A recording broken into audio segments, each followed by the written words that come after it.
Hi, this is Richard Swertudo for the Paper Eye.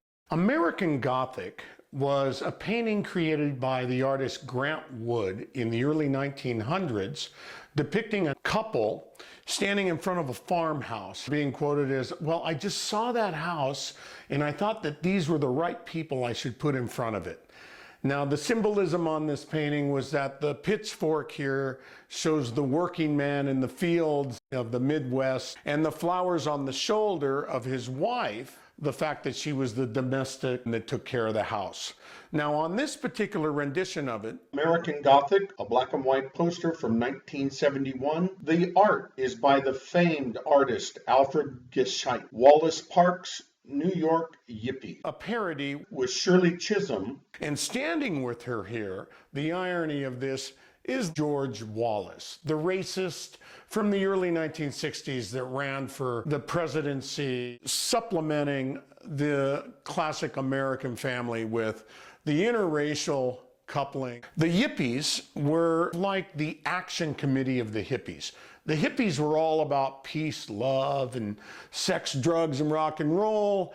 And the Yippies were more of an affirmative action type of organization. They were heavily involved in the protests at the 1968 Chicago Convention, where the riots occurred and the Chicago 8 were all indicted. This is just one of the multitude of publications that they put out. It just happens to be a poster depicting the irony of American Gothic. Coinciding with that, we've got a poster here from Personality Posters in 1967 of another parody on American Gothic. In the 1960s, during the Vietnam era, there was a strong contingency of the general public that although they weren't hippies and university students, they were the backbone of America, the Midwest of America.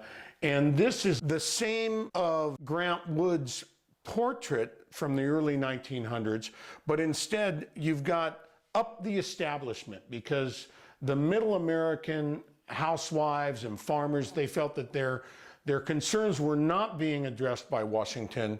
We've got, of course, the old man with his flower power button on here, and the mother here has the wilting flower with the peace symbols all over her dress here. With art by E.Gordon. So again, this is American Gothic, parodies on the original portrait, produced in the late 60s and 1970s. Thanks.